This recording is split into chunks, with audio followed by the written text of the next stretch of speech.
അപ്പം നമ്മളിന്ന് വന്നേക്കുന്നത് ഫിഷ് ഫ്രൈ ചെയ്യുന്ന വീഡിയോ ആയിട്ടാണ് കേട്ടോ. വേണ്ട ഇൻഗ്രീഡിയൻസ് നോക്കാം.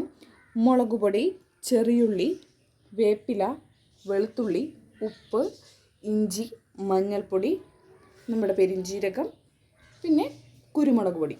ഇനി നമുക്കിതിനെ മിക്സിയിലൊന്ന് അരച്ചിട്ട് വരാം കേട്ടോ. നമ്മൾ മിക്സിയിൽ അരച്ചുകൊണ്ട് വന്നിട്ടുണ്ട്. ഞാനൊരു 2 ടീസ്പൂൺ വെള്ളം ഒഴിച്ചിട്ടുണ്ടായിരുന്നു. അരച്ച് വന്നാൽ നമുക്കിനി മീനിലോട്ട് തേച്ച് പിടിപ്പിക്കാം. അപ്പം നമ്മൾ അയില മീൻ കേട്ടോ മേടിച്ചിട്ടുണ്ടായിരുന്നു. അപ്പം നമുക്ക് ഇതുമ്മേ മസാല തേച്ച് പിടിപ്പിക്കാം കേട്ടോ. അപ്പം മസാല തേച്ച് പിടിപ്പിക്കാം കേട്ടോ. അപ്പം നല്ല അടിപൊളി ടേസ്റ്റാണ് ഈ മസാല. കുട്ടികൾക്കൊക്കെ ഇഷ്ടപ്പെടും. ഞാൻ എരിവ് കുറച്ചാണ് കേട്ടോ യൂസ് ചെയ്തിട്ടുള്ളത്. കാരണം നമ്മുടെ മോൾക്ക് കൊടുക്കണതിൻ്റെ പേരിൽ എരിവ് പൊതുവേ കുറവ് തന്നെയാണ് യൂസ് ചെയ്യണേ. അപ്പോൾ നമ്മൾ മസാല ഒക്കെ തേച്ചിട്ടുണ്ട് കേട്ടോ.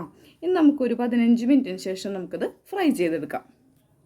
അപ്പോൾ നമ്മൾ ചട്ടി വെച്ച് കൊടുക്കുകയാണ്. ഇനി നമുക്കിതിലോട്ട് വെളിച്ചെണ്ണ ഒഴിച്ച് കൊടുക്കാം കേട്ടോ. ഞാൻ വെളിച്ചെണ്ണ ഒഴിച്ച് കൊടുക്കട്ടെ.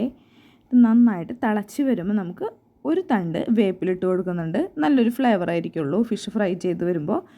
നമുക്ക് നമ്മുടെ ഓരോ അയില കഷ്ണവും ഇട്ട് കൊടുത്ത് നന്നായിട്ട് ഫ്രൈ ചെയ്തെടുക്കാം. ഇനി ഞാൻ തീ കുറച്ചാണ് ഇടണേ, അല്ലെങ്കിൽ അത് കരിഞ്ഞു പോകും. കുറച്ചിട്ട് വേവിക്കും. കുറച്ചിട്ട് നമ്മൾ ഫ്രൈ ചെയ്തെടുക്കുമ്പോഴാണ് ടേസ്റ്റ് ഇത്തിരി കൂടുതലായിട്ടുണ്ടാവുക. അപ്പോൾ നമുക്കിതൊന്ന് ഫ്രൈ ചെയ്തെടുക്കാം. അപ്പം ഞാൻ ബാക്കിയുള്ള മസാല ഇതുമ്മേ തേച്ച് പിടിപ്പിച്ച് കൊടുക്കണ്ട കേട്ടോ. പിന്നെ പ്രത്യേകം ശ്രദ്ധിക്കണം, തിളച്ച വെളിച്ചെണ്ണയാണ്. അപ്പോൾ നമ്മുടെ കൈ പൊള്ളാനുള്ള ചാൻസ് ഉണ്ട്. അപ്പോൾ കൈ പൊള്ളാതെ ശ്രദ്ധിക്കുക.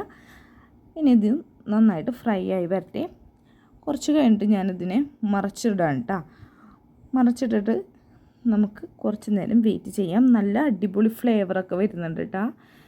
അപ്പം നമ്മളുടെ ഫിഷ് ഫ്രൈ റെഡി ആയിട്ടുണ്ട്. അപ്പോൾ ഇന്നത്തെ വീഡിയോ ഇത്രേ ഉള്ളൂ. ചാനൽ ഇഷ്ടപ്പെട്ട് കഴിഞ്ഞാൽ സബ്സ്ക്രൈബ് ചെയ്യുക, സപ്പോർട്ട് ചെയ്യുക കേട്ടോ. Tata bye bye, see U.